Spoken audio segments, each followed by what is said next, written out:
दोस्तों, आज की कहानी आपको सोचने पर मजबूर कर देगी। अक्सर हम कई मौक़ों पर कुत्तों का नाम लेकर मिसाल दिया करते हैं। किसी को गाली देते हैं तो कुत्ते का नाम जुबान पर आता है। गाली आदमी को देते हैं, पर नाम कुत्ते का बदनाम होता है।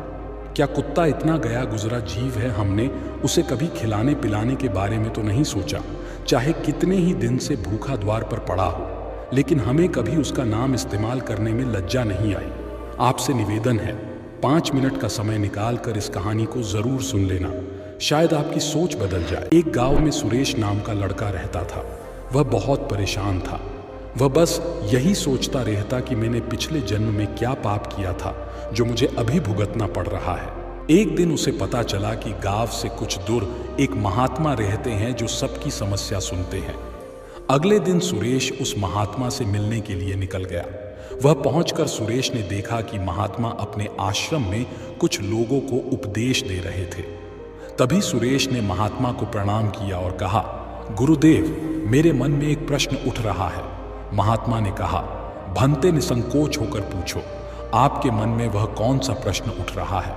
तब सुरेश ने कहा, गुरुदेव, मैं यह जानना चाहता हूं कि कुत्ते को एक टुकड़ा रोटी खिलाने से मनुष्य को कौन सा फल मिलता है। तभी महात्मा ने बताया, अगर मनुष्य कुत्ते को रोटी खिलाने के 8 फायदे जान जाए तो कभी दुखी नहीं होगा। भंते कुत्ते को एक टुकड़ा रोटी खिलाने से मनुष्य को 8 फायदे होते हैं, तथा जो भी मनुष्य इन फायदों के बारे में जान जाता है उसका जीवन धन्य हो जाता है और उसको जीवन में कभी दुखों का सामना नहीं करना पड़ता है। जो भी मनुष्य पृथ्वी लोक पर कुत्ते को एक टुकड़ा रोटी खिलाता है उसे 8 फायदे होते हैं और वह जीवन भर सुखी रहता है और उसे मृत्यु के बाद मोक्ष की प्राप्ति होती है। महात्मा ने कहा, भंते, तुम्हें एक कहानी सुनाता हूं, ध्यान से सुनना, फिर तुम्हें सब पता चल जाएगा। एक समय की बात है। एक काले रंग का कुत्ता था। वह बहुत ही लाचार था और भूखा प्यासा था।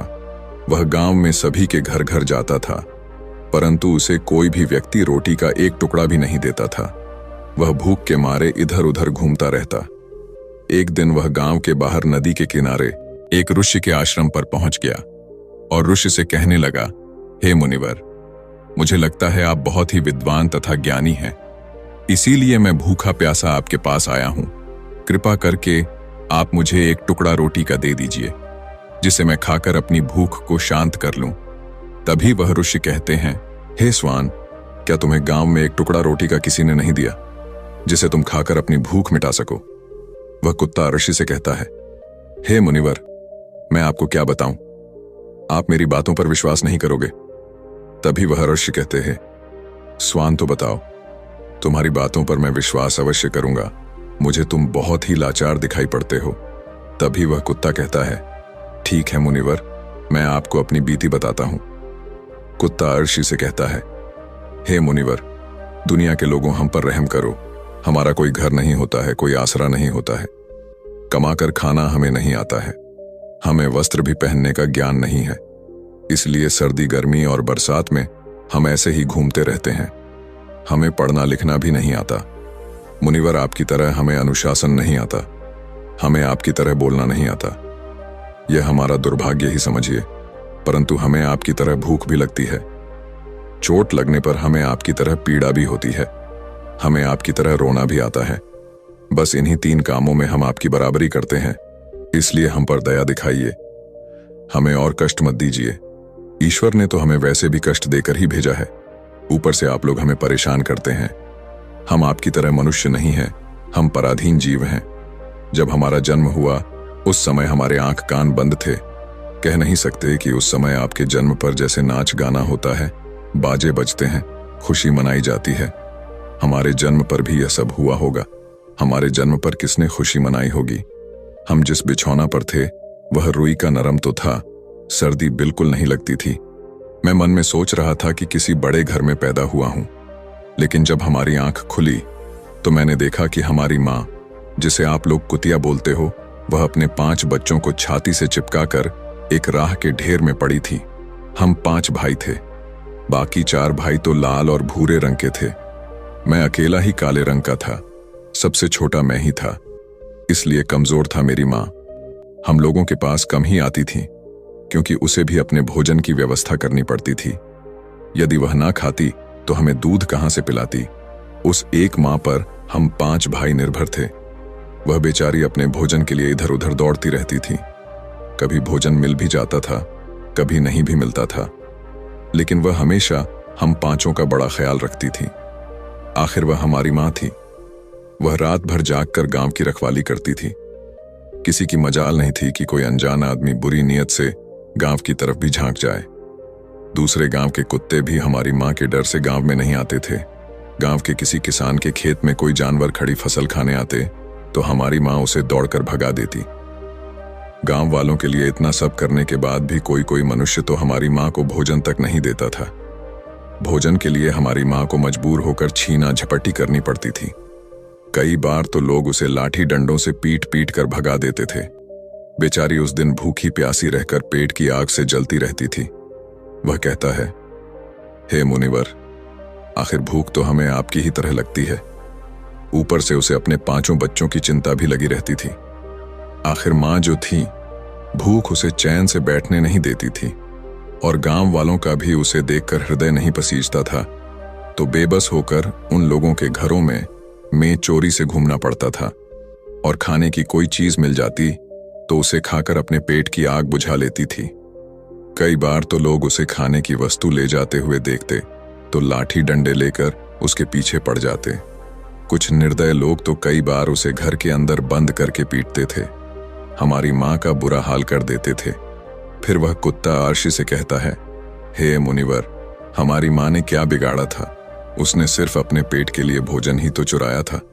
चोरी करने का हमें कोई शौक नहीं है, पर पापी पेट हमें यह सब करने के लिए मजबूर कर देता है। एक दिन की बात है, बड़ी जोरदार बरसात हो रही थी, ओले पड़े थे, ठंडी हवा चल रही थी। उस ठंड में ठिठुरकर हमारे 3 भाई मर गए। उस दिन हमारी मां बहुत रोई थी, लेकिन मनुष्य हमारी पीड़ा को नहीं समझा क्योंकि उसके बच्चे थोड़े ही मरे थे। फिर वह कुत्ता कहता है, हे मुनिवर, अब हम सिर्फ 2 भाई रह गए थे। हमारी मां हम दोनों की अच्छे से देखभाल करने लगी। फिर एक दिन उसी गांव में एक सेठ के घर पर दावत चल रही थी और अनेक प्रकार की मिठाइयां बन रही थीं।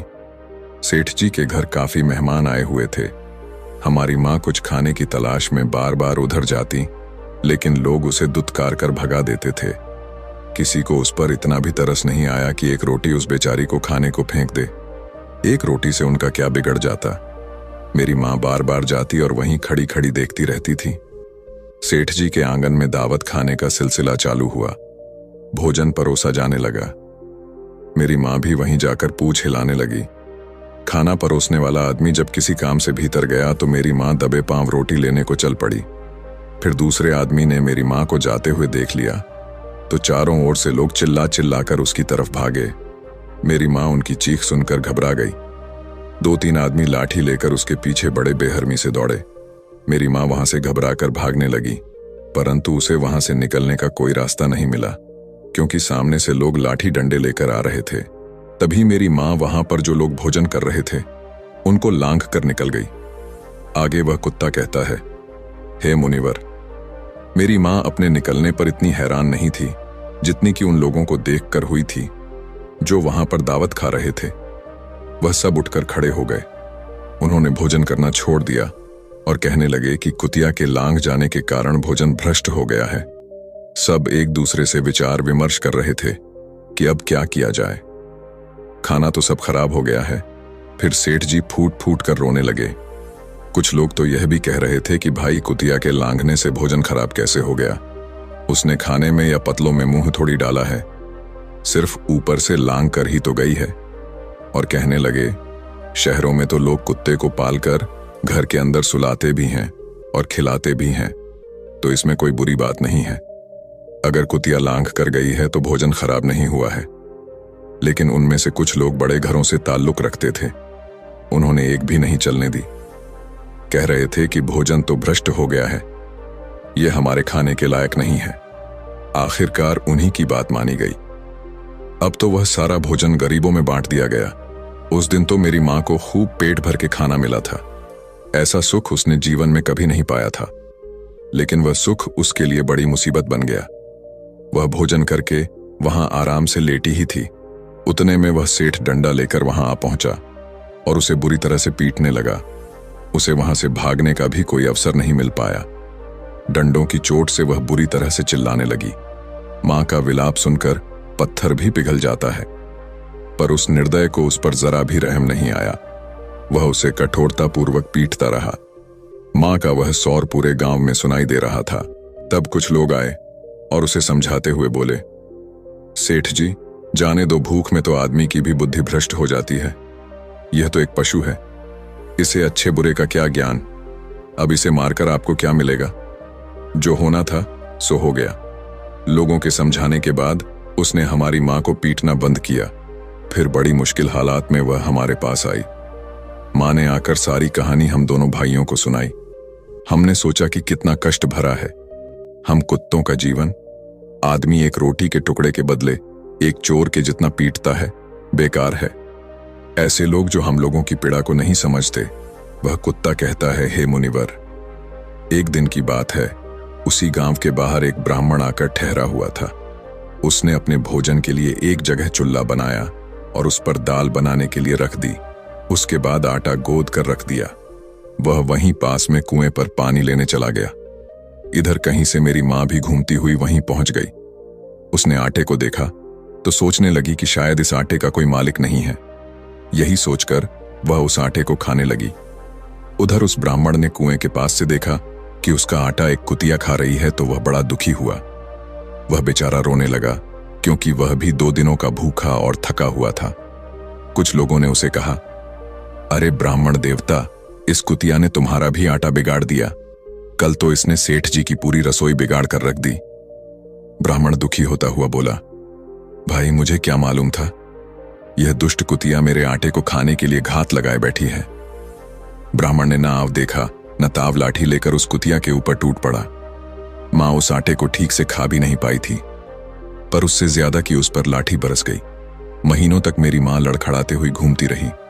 तब उस दिन समझ में आया कि आदमी कितना खुदगर्ज है। हम उसका कोई भी कार्य करते हैं तो भी वह हमें नहीं समझता। आगे वह कुत्ता कहता, हे मुनिवर, हमारी कमी यह है कि हम उन्हीं मतलबी इंसानों के अधीन रहना चाहते हैं जो हमें कष्ट देता है, जो हमें प्यार से खिलाता है। हम उसके कितने काम आते हैं यह नहीं पता। उनके घर की रखवाली तो करते ही हैं, साथ ही साथ और भी बहुत सारे लाभ हैं जिन्हें मनुष्य नहीं जानता। महात्मा ने कहा, यदि मनुष्य कुत्ते को रोटी खिलाने के फायदे जान जाए तो अपने जीवन में होने वाले नुकसान से बच सकता है। आज मैं आपको बताऊंगा कुत्ते को रोटी खिलाने के 8 फायदे। मनुष्य को पता नहीं है कि जब भी घर में रोटी बनाई जाती है तो सबसे पहली रोटी गौ माता की होती है और पिछली रोटी कुत्ते की होती है। महात्मा ने कहा, ऐसा ही विधान भगवान ने बनाया था, लेकिन भगवान के बनाए उस विधान को भूलकर मनुष्य अगली और पिछली रोटी स्वयं ही खा जाता है। इसका दुष्प्रभाव उसके जीवन पर पड़ता है। कुत्ता वह प्राणी है जिसको रोटी खिलाने से मनुष्य के जीवन में पड़ने वाले ग्रहों के दोष भी दूर हो जाते हैं। महात्मा ने कहा, कुत्ते को रोटी खिलाने का पहला फायदा, कुत्ते को रोटी खिलाने से शनि का नकारात्मक प्रभाव कम हो जाता है। शनि ग्रह जब अपनी कुदृष्टि डालता है तो हर मनुष्य बर्बाद हो जाता है। जिस व्यक्ति पर उनकी महादशा का आरंभ हो जाता है तो बने बनाए काम अपने आप बिगड़ने लगते हैं और वह मनुष्य आर्थिक तंगी का शिकार हो जाता है। उस स्थिति में व्यक्ति यदि कुत्ते को रोटी खिलाता है तो उस पर शनि का दुष्प्रभाव बहुत ही कम हो जाता है। कुत्ते को रोटी खिलाने का दूसरा फायदा, कुत्ते को रोटी खिलाने से भाग्य आपके पक्ष में हो जाता है। आपके घर के अंदर नकारात्मक शक्ति नष्ट हो जाती है। कुत्ते को रोटी खिलाने का तीसरा फायदा, कुत्ते को रोटी खिलाने से माता लक्ष्मी प्रसन्न हो जाती है और आपके घर में धन दौलत की कभी कमी नहीं रहती है। कुत्ते को रोटी खिलाने का चौथा फायदा, कुत्ते को रोटी खिलाने से आपके ऊपर कर्ज नहीं चढ़ता और जो पहले से आप कर्जदार हैं उससे भी मुक्ति मिल जाती है। कुत्ते को रोटी खिलाने का पांचवा फायदा, कुत्ते को सुबह शाम भोजन देने से आपका व्यापार बहुत अच्छे से चलता है। कुत्ते को रोटी खिलाने का छठा फायदा, कुत्ते को रोटी देने से आपकी आयु में वृद्धि होती है और अटका हुआ धन वापस मिल जाता है। कुत्ते को रोटी खिलाने का सातवां फायदा, कुत्ते को रोटी देने से हमेशा आपका स्वास्थ्य अच्छा बना रहता है और मानसिक रूप से आप मजबूत रहते हैं। आपका मन हमेशा ऊर्जावान रहता है। अच्छे विचार आपके मन के अंदर आते हैं। कुत्ते को रोटी खिलाने का 8वां फायदा।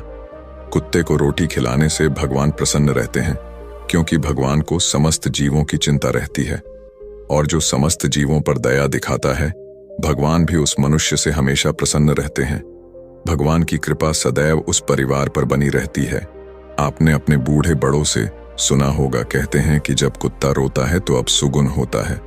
कोई संकट आता है, किसी की मृत्यु होती है, इसलिए कुत्ते को कभी रुलाना नहीं चाहिए। इस प्रकार से महात्मा ने सुरेश को कुत्ते को रोटी खिलाने के 8 फायदे बताए और जो भी मनुष्य कुत्ते को रोटी खिलाता है तो उसे इन 8 फायदों का फल प्राप्त होता है। तो दोस्तों, कैसी लगी आपको ये कहानी? आप हमें कमेंट सेक्शन में जरूर बताना और अच्छी लगी हो तो इस चैनल को सब्सक्राइब जरूर कर लेना। तो चलिए मिलते हैं ऐसी ही कोई नई कहानी में। तब तक के लिए अपना ख्याल रखें। धन्यवाद और नमो बुद्धाय।